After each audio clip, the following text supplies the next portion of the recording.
So my story is that I'm a self-described startup junkie. I've worked in startups all of my career. I left corporate life in 2003 after the last company I was working with went public, and then moved into consulting as a way to give myself a more flexible schedule. I quickly became overcommitted, like everybody does in the consulting world, because there were so many opportunities to work with startups in various stages. So I had a great time doing that. The natural progression of that for me was to move into angel investing, which means providing capital to early stage companies, not just expertise. In 2007, I joined a fabulous group, Golden Seeds, which is an angel investing group that invests specifically in women-led businesses. And I went to my first meeting and found my passion. All of a sudden, after 30 years working in an environment where I was probably the only person, the only woman at the table, I found myself in a room full of successful women that had all come from the entrepreneurial world, from all different industry sectors, passionate and excited about supporting females as entrepreneurs.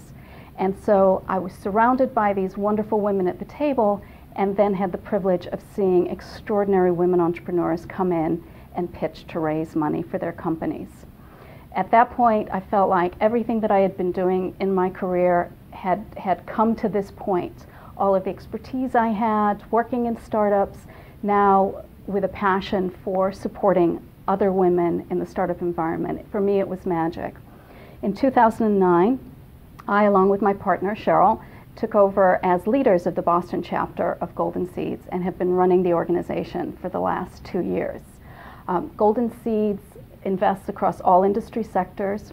We were started in 2004 in New York, and I will tell you that today we are one of the largest angel groups in the country. We have over 180 members spread across New York, San Francisco, Philadelphia, and Boston. As a group, we've invested more than $27 million in 37 companies. We've screened somewhere in the order of 1,200 to 1,300 companies.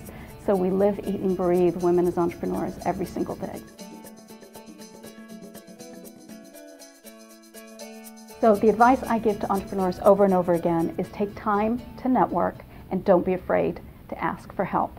Sometimes I find that women entrepreneurs tend to focus all of their energies on building their business, and sometimes in a vacuum, just sitting in the office day in and day out, and don't want to give themselves the time to go out and attend networking events.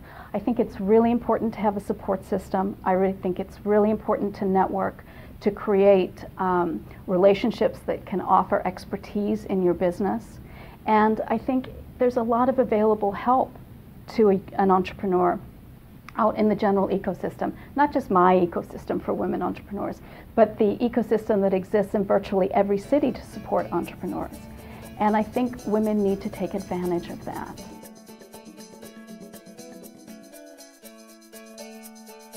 So what's next for me? I'm going to spend the next 12 months really focused on strengthening the Women's Entrepreneurial Council. We started with 20 to 25 initial member groups, and as people have become aware of our existence, we're seeing more and more groups start to surface. You know, I have a vision of having this wonderfully connected group of organizations that support women entrepreneurs from the beginning of a business idea all the way to scaling and growing their companies. And all types of entrepreneurs in all industry sectors, from solo entrepreneurs all the way to extreme high growth venture capital ready companies.